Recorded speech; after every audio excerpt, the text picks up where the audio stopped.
स्वामी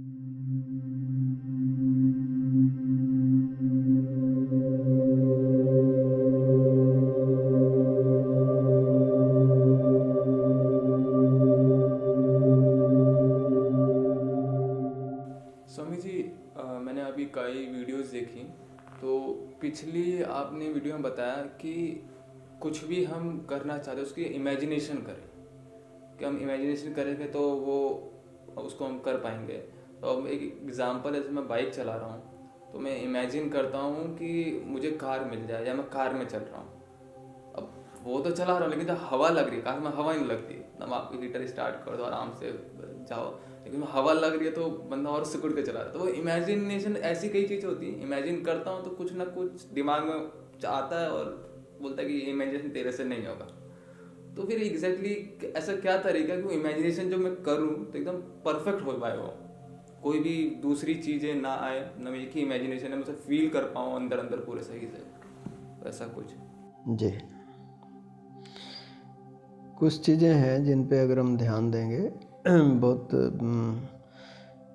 पहले भी किसी ने ऐसे पूछा था कि जैसे आप बता रहे हो वैसे करें फिर तो सारे लोग अमीर हो जाएंगे, सब कुछ हो जाएगा हमारे पास। ऐसा प्रैक्टिकली होता तो नहीं। तो ये पक्का है कि जहाँ पे जिसको होता है उसने उस टेक्निक का ठीक ठीक इस्तेमाल किया है, इसलिए हो रहा है। और अगर नहीं हो रहा तो उस टेक्निक का हमने ठीक ठीक इस्तेमाल नहीं किया।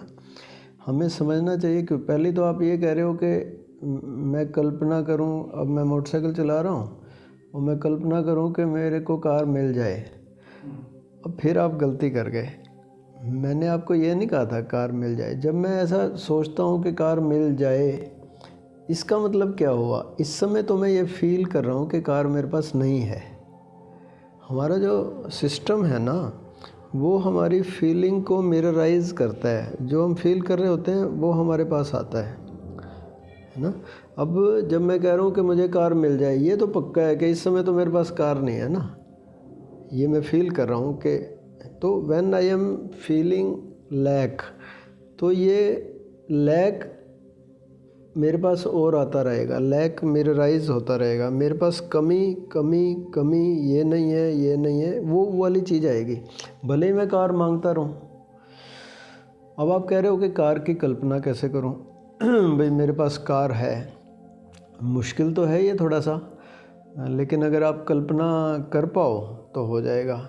अब सभी लोग कल्पना शक्ति उनकी इतनी अच्छी नहीं होती कि वो कर पाएँ कि कल्पना। दूसरी गलती हमारे से ये भी हो जाती है कि सपोजिंग अभी मैं एक सेशन ले रहा था तो उसमें एक सरदार जी थे। मैंने ऐसे ही उनसे सबसे पूछ रहा था कि आपने क्या क्या विजुलाइज़ किया जो आपका सक्सेस नहीं हुआ या कुछ ऐसा तो बताओ। तो एक सरदार जी थे, उन्होंने कहा कि मैंने फ़ील किया कि मेरे पास 500 करोड़ रुपए हैं, है ना। तो वो तो आते ही नहीं, मेरे पे 2 साल हो गए मैं मगज मार रहा हूँ। मैंने कहा एक्चुअली पूंजी आपके पास है क्या, क्या व्यापार करते हो? बोले मेरे पास 50-1 लाख रुपए की पूंजी है, इतना। अब ये व्यक्ति क्या गलती कर रहा है, 50 लाख से सीधा ये 500 करोड़ पे जा रहा है ये। तो प्रॉब्लम क्या होती है, हम चीज़ों को समझ नहीं पा रहे। हमारा कॉन्शियस माइंड है, लॉजिक माइंड है, वो इफ्स बट्स डालता है उसमें। जैसे ही मैं कहता हूँ 500 करोड़, तो लॉजिक माइंड कहता रहे रहने दे, 500 करोड़ कहाँ से आ जाएंगे पहले, मतलब इतना बड़ा कहाँ से आएगा। तो वो क्या है कि वो सूचना, वो सुजेशन जो मैं कह रहा हूँ कि मेरे पास है 500 करोड़ और मैं जी रहा हूँ गरीबी में, सीधे 500 करोड़ की मैंने जंप मार दी, तो लॉजिक माइंड इस सूचना को, इस सुझाव को सब कॉन्शियस में जाने ही नहीं देता। सब कॉन्शियस में तो वही बात जाएगी जो कॉन्शियस माइंड एक्सेप्ट कर लेगा, उसको वो फिल्टर नहीं करता, उसको जाने देता है। ये जो सब कॉन्शियस है ना, वो सोचता नहीं, उसके पास सिर्फ फीलिंग है, उसके पास लॉजिक नहीं है, झूठ सच का उसको पता नहीं चलता। उसके पास सूचना जानी चाहिए कि मेरे पास 500 करोड़ है, फिर तो हो जाएगा। लेकिन ये लॉजिक माइंड बीच में खड़ा हुआ है, कॉन्शियस माइंड, ये उस सूचना को जाने नहीं देता, ये अपने इफ्स बट्स लगाता है। हम सिस्टम को अगर समझ जाएं, हमारे मन में कोई भी विचार आया, जैसे आपने मोटरसाइकिल की और कार की बात की, तो हमने थॉट लिया कि मेरे पास मोटरसाइकिल है और मैं कार लेना चाहता हूँ, है ना। तो दो तरह के विचार आ सकते हैं, है ना। अगर आपके पॉजिटिव और नेगेटिव, हम बार बार कहते हैं, अगर पॉजिटिव थॉट आए तो उसके साथ पॉजिटिव फीलिंग्स और पॉजिटिव कल्पना फॉलो करेंगी। पॉजिटिव थॉट क्या होगा कि हाँ भाई हाँ, मैं मोटरसाइकिल है, मैं ले सकता हूँ, इसमें क्या दिक्कत है, मेरे भाई ने भी ली थी, मेरे दोस्त ने भी इतनी मेहनत की है, मैं मेहनत कर रहा हूँ, कार तो आ ही जाएगी। ये पॉजिटिव थॉट है। इससे पॉजिटिव फीलिंग आनी शुरू हो जाएगी। हम कल्पना करने लगेंगे, अरे भाई मेरे पास कार है, मैं घर में कल्पना करूँगा कि कार मेरी यहाँ खड़ी हुई है, मैं कार से उतर रहा हूँ, कार की सफाई कर रहा हूँ, कार बहुत अच्छी है। मैं धीरे धीरे छोटी छोटी कल्पनाएँ करूँगा कि अब मैं जा रहा हूँ और मेरे को ठंड भी नहीं लग रही, पहले मोटरसाइकिल पर ठंड लगती थी। तो ये जब मैं कल्पनाएँ करता रहूँगा तो आज नहीं कल मेरे पास कार आनी है, क्योंकि मैं फील करने लगा, बिना कार आए ही मैं कार का मज़ा ले रहा हूँ। ये बहुत बारीक बात है। इसी के साथ नेगेटिव थॉट भी आ सकता था। जब हमने कल्पना की कि कार आ जाए, अरे रहने दे यार, कहाँ की कार, इतनी गरीबी में, इतने महंगाई के ज़माने में कोई कार, वो कार आ भी गई तो चलेगी कैसे, पेट्रोल इतना महंगा हो गया है ना। और वो मेरे किसी दोस्त के पास भी कार नहीं है, कब से टक्करें मार रहे हैं वो, है ना। ऐसे कारें आती तो सबके पास आ जाती। अब ये क्या हो रहा है नेगेटिव थॉट चला, नेगेटिव फीलिंग्स आई, नेगेटिव कल्पनाएं हो रही हैं, और मैं सोच रहा हूँ कि बस मोटरसाइकिल पे ही चलना मेरी नियति है, ठंड लगती रहती है, क्या करें, अब गरीबी है, बस ये शुरू हो गया। तो एक तो ये कारण है कि भाई मैं वो कल्पना करूं जिसको मेरा कॉन्शियस माइंड अब मेरे पास मोटरसाइकिल है, मान लो 50,000 रुपये का मोटरसाइकिल है, मुझे पता नहीं कितने का आता है, तो मैं ऐसी कल्पना कर सकता हूं कि 50 के बजाय मैंने 75,000 वाला मोटरसाइकिल ले लिया, जिसको मेरा कॉन्शियस माइंड, अगर आपका कॉन्शियस माइंड कार के लिए एग्री होता है, वो कहता है हाँ हाँ मैं कमा सकता हूँ, जैसे मैंने पॉजिटिव थॉट्स की, फीलिंग्स की बात की, अगर उसके लिए राज़ी है तो ठीक है, आ जाएगी।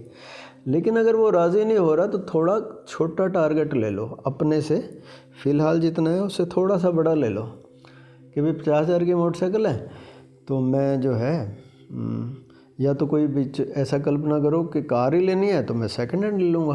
आजकल i10 जो है वो भाई मिल जाती है पुरानी, 1 लाख में, 75,000 में। उसके लिए आपका कॉन्शियस माइंड राज़ी हो जाएगा, हाँ इतनी तो कर ही लेंगे, 10-20 मेरे पास हैं और ये करके मैं ऐसे ऐसे कर लूँगा। कॉन्शियस माइंड जैसे ही राज़ी हुआ, पॉजिटिव फीलिंग चालू हो जाएंगी, आप कल्पना करने लगोगे कार है, और वैसे ही उसको बढ़ाते रहोगे। भाई दोस्तों से आप शेयर कर रहे हो, दोस्त भी गाड़ी में जा रहे हैं, मस्ती मार रहे हैं, है ना वो सारी कल्पनाएं जैसे जैसे होते जाएंगी, यू विल सी, एक दिन आप जब कार होगी ना, आपको पता चलेगा यार ये मैंने कल्पना की थी और आ गई देखो। तो एक तो पॉइंट ये है, जो मेरे पास है उससे थोड़ा सा बड़ा टारगेट ले लूँ। बड़ा मैं ले सकता हूँ अगर उस बड़े की कल्पना मेरा कॉन्शियस माइंड कर सकता है, नहीं तो फिर मैं कल्पना इतना बड़ा टारगेट ले लिया, कॉन्शियस माइंड राजी नहीं है तो होगी नहीं वो। एक दो और छोटे छोटे इसमें ट्रिक्स हैं जो आप यूज़ कर सकते हो। एक तो ये है कि हमारे 2 तरह के एटीट्यूड्स हैं, एक तो कंप्लेनिंग एटीट्यूड है, एक है ग्रेटिट्यूड।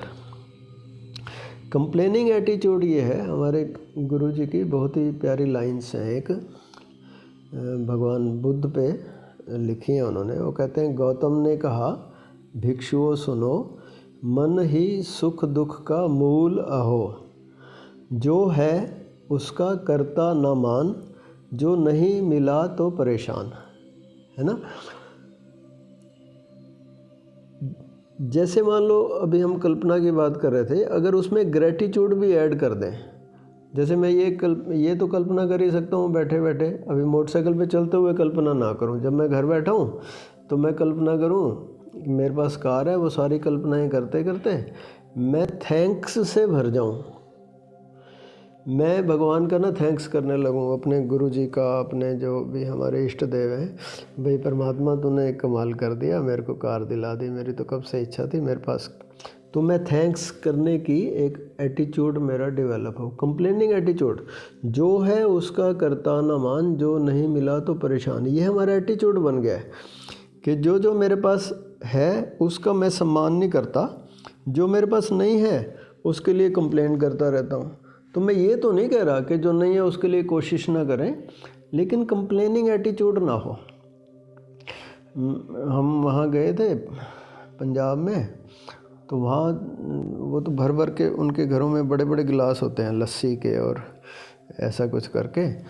तो हम उनके साथ किसी ऐसे क्षेत्र में चले गए जहाँ जैसे गुजरात में छोटी छोटी कटोरियों में चीज़ें देते हैं, और वो तो उनके घर गए तो उन्होंने छोटा सा गिलास लस्सी का दिया, वो भी आधा भरा हुआ था। तो वो सरदार जी थे मेरे साथ, उन्होंने मोटी सी गाली निकाली, कहते एक सिप इन्नी तो ਆਪਾਂ दारू पी जाने जिन्नी लस्सी ले आया। अब ये बंदे का ध्यान कहाँ है?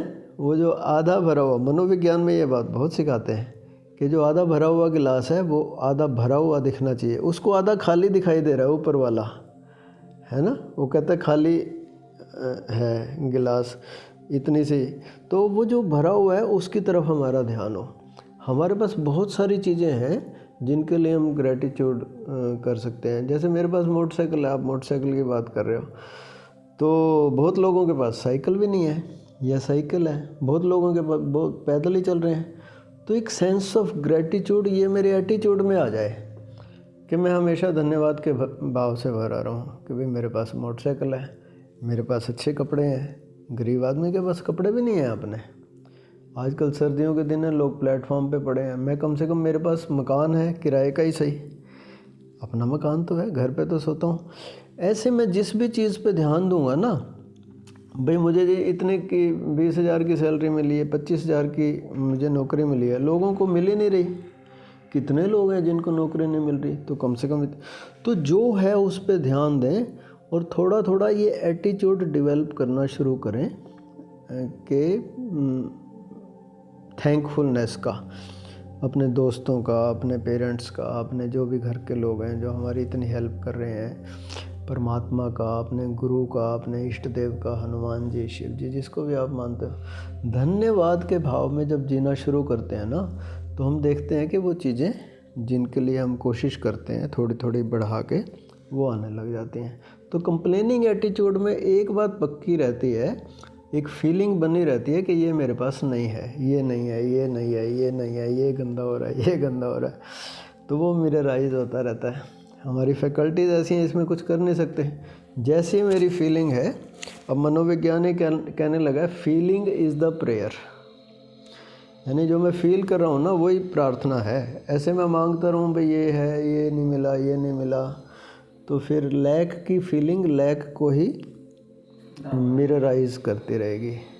तो एक तो ये है, एक इससे भी बड़ा पॉइंट है जो हम कर सकते हैं, मैं उसी को करता हूँ। मैं तो इस बात पे ध्यान ही नहीं देता कि क्या क्या क्या चाहिए मुझे और क्या क्या, मैं हमेशा खुश रहता हूँ, है ना। अब ये जो खुशी की फीलिंग है, इसमें थैंकफुलनेस भी बीच में आ गया, थैंक्स भी करते रहते हैं, खुश भी रहते हैं, तो ये खुशियों को मिरराइज करती रहती है। हमारे अंदर जो कॉन्शियसनेस है उसका ये गुण है, वो मेरी फीलिंग को मिरराइज करती है। जिस फीलिंग में मैं हूँ वो वैसे लोग, वैसी परिस्थितियाँ, वैसे चीज़ें मेरे पास आती रहती हैं जिससे कि मैं खुश रहूँगा। It is so simple. तो मैं देखूँ हर समय अपने को चेक करता रहूँ कि क्या मैं खुश हूँ, तो मैं उन सब चीज़ों वो मेरे पास आते रहेंगी जिनसे मैं और खुश। फिर मुझे ये नहीं मांगना पड़ेगा कि मुझे कार मिल जाए, कि ये हो जाए, कि वो सब कुछ थोड़ा थोड़ा आता ही रहेगा जिससे मुझे खुशी मिलती है। तो मुझे खुश रहना है हर हालत में, इस बात को मुझे ध्यान रखना पड़ेगा। ये बिल्कुल थंब रूल है, इसके लिए आपको अलग अलग चीज़ें मांगने की या अलग अलग चीज़ें फील करने की ज़रूरत नहीं, बस आप खुश फील करो, मस्त रहो। तो देखो जब भी आप परेशान हो, तो अब ये फीलिंग जो है परेशानी की, दुख की, चिंता की, टेंशन की, घबराहट की, डर की, ये और ऐसी चीज़ें, ऐसी घटनाएं, ऐसे वस्तुएं, ऐसे व्यक्तियों को बुलाती रहेंगी आपके पास, फिर आप परेशान हो जाओगे। तो जब भी मैं परेशानी में हूँ, जब भी मैं चिंता में हूँ, तनाव में हूँ, तो ये एक विशियस सर्कल बोलते हैं मनोविज्ञान में, एक दुष्चक्र में मैं फंस गया। जब भी मैं परेशान हूँ, फील कर रहा हूँ कि कुछ गंदा हो रहा है, उस समय मुझे इससे तुरंत निकलना होगा। क्या करना पड़ेगा उसके लिए? कुछ ऐसा करो जिससे तुम खुश हो जाओ। और कोई नहीं, कोई कॉमेडियन फिल्म देख लो, कोई गाना ही सुन लो, किसी ऐसे बंदे को फ़ोन कर लो जिससे फ़ोन करने में तुम्हें बहुत अच्छा लगता हो, थोड़ा नेचर के पास चले जाओ, बच्चों से खेलने लग जाओ। बच्चे हमेशा खुश रहते हैं, थोड़ी देर उनके साथ बैठोगे तुम भी खुश हो जाओगे। तो उस दुख की परिस्थिति, उस दुख की फीलिंग से तुरंत निकलो, कुछ भी करो। उससे एक बार निकल गए, अब ये जो नई फीलिंग आ गई है, अच्छी फीलिंग कि तुम खुश हो, अब ये मिरराइज होने शुरू हो जाएगी, फिर तुम और खुश और खुश। इस मोमेंट में मैं जो कर रहा हूँ, अगला मोमेंट मेरा वही आने वाला है, ये पक्का है। अगर अभी मैं गुस्से में हूँ तो अगले मोमेंट में बड़ी संभावना है मैं गुस्से में रहूँ। अगर अभी मैं खुश हूँ तो अगले मोमेंट में पूरी संभावना है कि मैं खुश ही रहूँ। अब ये अलग बात है कोई आगे मुझे थप्पड़ ठोक दे, एकदम मैं दुखी हो जाऊँ, लेकिन अब मुझे चौकस रहना है। इसी का नाम साधना है। When I say meditation, then I am consciously doing something with my feelings, है ना। मुझे होश है कि मुझे अच्छी फीलिंग में ही रहना है, बस।